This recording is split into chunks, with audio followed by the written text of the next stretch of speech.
नमस्कार मित्रांनो, तुम्ही पाहत आहात लोकमाहिती मराठी. चला तर मग पाहूयात आजच्या 5 मोठ्या बातम्या.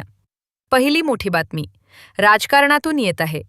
आगामी निवडणुकांच्या पार्श्वभूमीवर राज्यातील प्रमुख पक्षांमध्ये बैठकांचे सत्र सुरू झाले आहे. युती, रणनीती आणि उमेदवार निवडीवर महत्त्वाच्या चर्चा सुरू आहेत. पुढील काही दिवसात राजकीय चित्र अधिक स्पष्ट होण्याची शक्यता आहे. दुसरी मोठी बातमी सामान्य नागरिकांसाठी दिलासादायक. सरकारकडून महागाई नियंत्रणासाठी काही महत्त्वाच्या उपाययोजना घेण्यावर विचार सुरू आहे.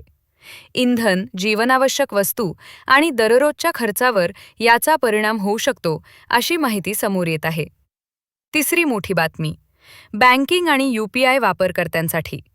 डिजिटल व्यवहार अधिक सुरक्षित करण्यासाठी नवे नियम लागू होण्याची शक्यता आहे. UPI, ATM आणि ऑनलाईन व्यवहारांमध्ये काही बदल होऊ शकतात. यामुळे ग्राहकांची सुरक्षा अधिक मजबूत होणार आहे. ही मोठी बातमी देशाच्या विकासाशी संबंधित. पायाभूत सुविधा, उद्योग आणि रोजगार निर्मितीसाठी नवीन प्रकल्पांवर सरकारचा भर वाढताना दिसत आहे. याचा फायदा तरुणांना आणि नोकरी शोधणाऱ्यांना होऊ शकतो. आणि पाचवी मोठी बातमी सोशल मीडियाशी संबंधित. सध्या अनेक अफवा आणि फेक न्यूज व्हायरल होत आहेत. प्रशासनाकडून नागरिकांना आवाहन करण्यात आलं आहे की कोणतीही बातमी तपासूनच शेअर करा आणि अफवांपासून दूर राहा. मित्रांनो, आजच्या या 5 मोठ्या बातम्या होत्या. अशाच ताज्या, महत्त्वाच्या आणि विश्वासार्ह बातम्यांसाठी लोकमाहिती मराठीला सबस्क्राईब करा.